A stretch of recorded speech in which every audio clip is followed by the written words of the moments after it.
हा रे निघतो लगेच. हा देवा बोलतोय. त्या माणसाचा नंबर पाठव मला. हा कुठल्या माणसाचं? तुला अमृता वहिनींनी काय सांगितलं नाही का? अरे काल त्या मला बोलल्या की तुला कोणीतरी त्रास देतंय, तुझ्याकडून पैसे मागतंय. नंबर पाठव ना, लगेच बंदोबस्त करतो.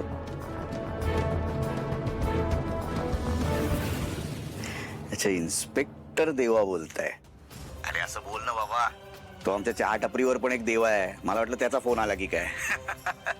कोण माणूस? अरे नाही अरे तो, अरे मी हँडल करीन रे बाबा, मी मॅनेज करू शकतो. किरकोळ आहे रे तो. अरे तुला बायकांचं माहिती नाही, एवढीशी गोष्ट असेल ना एवढी करून सांगतात. खरंच सांगतो, आय कॅन मॅनेज इट. तू नको लक्ष देऊस यात. अच्छा, पण त्यांनी तर लक्ष घालायला सांगितलंय मला. ते चांगलंय, लक्ष घाल. पण मला जेव्हा ती गोष्ट हँडल होणार नाही ना तेव्हा मी तुला समोरनं फोन करेन. तोपर्यंत आय कॅन हँडल इट.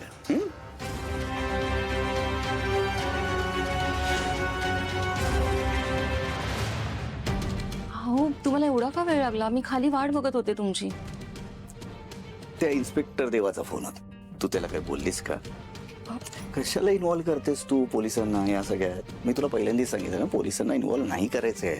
अहो, तो परका थोडीच आहे.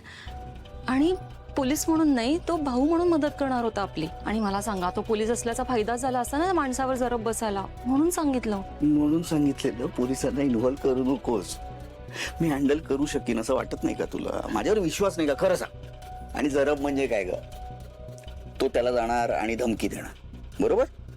आणि तो जो गृहस्थ आहे जो मला फोन करतो, तो जर चिडला आणि कुठल्या तरी भलत्याच पोलीस स्टेशन मध्ये जाऊन माझ्या अगेन्स्ट कंप्लेंट केली तर काय करणार आहे? मी गुन्हेगार डिक्लेअर होईन ना.